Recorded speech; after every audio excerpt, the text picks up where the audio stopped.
നിങ്ങളൊരു event management catering ടീമിനെ സമീപിക്കുമ്പോൾ ആദ്യമായി നിങ്ങൾ നോക്കേണ്ടത് നിങ്ങളുമായിട്ട് അവർ പൊരുത്തപ്പെടുന്നുണ്ടോ, നിങ്ങൾക്ക് വേണ്ട രീതിയിൽ കൺസൾട്ടിങ് തരാൻ അവർ തയ്യാറാണോ. അതിലുപരി നിങ്ങൾ നോക്കേണ്ട ഒരു കാര്യം കൂടി ഉണ്ട്. ഇവന്റ് മാനേജ്മെന്റ് എന്ന് പറഞ്ഞത് അല്ല കാറ്ററിംഗ് എന്ന് പറയുന്നത് ഒരു വൺ മാൻ ഷോ അല്ല, ഒരു ടീം വർക്കാണത്. ടീം എന്ന് പറയുമ്പോൾ 1-2 പേരല്ല, മറിച്ച് അതൊരു സ്ട്രക്ചേർഡ് ആയ ഒരു ടീമാണ്. അത് നോക്കി വേണം നിങ്ങളുടെ വിഭാഗത്തിലെ ടീമിനെ നിങ്ങൾ സെലക്ട് ചെയ്യാനായിട്ട്.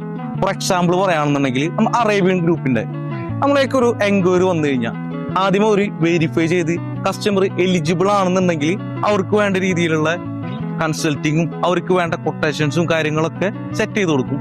ഈവൻ അവരതിൽ ഓക്കെ പേയ്മെന്റ് നൽകി കൺഫേം ചെയ്യുകയാണെന്നുണ്ടെങ്കിൽ അത് നേരെ വെഡിങ് എക്സിക്യൂഷൻ ടീമിലേക്ക് കൈമാറും. അവിടെ നിന്ന് അതെങ്ങനെ പ്രോപ്പറായ രീതിയിൽ ചെയ്യാന്നുള്ള ഒരു സ്റ്റഡി നടത്തിയതിനു ശേഷം നേരെ ഓപ്പറേഷൻ ടീമിലേക്ക് കൈമാറും.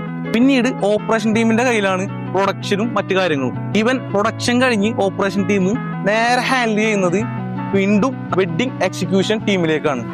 അവരായിരിക്കും ഫുള്ളി ഹാൻഡിൽ ചെയ്ത് അവിടെ കോർഡിനേഷൻ ചെയ്യുന്നുണ്ടാവുക. അതുകൊണ്ടാണ് ഞാൻ പറഞ്ഞത്, വിവാഹം ഏൽപ്പിക്കുമ്പോൾ ഒരു സ്ട്രക്ചേർഡ് ആയ ടീം ഉണ്ടോ എന്നുള്ളത് നമ്മൾ എപ്പോഴും ഉറപ്പുവരുത്തണം.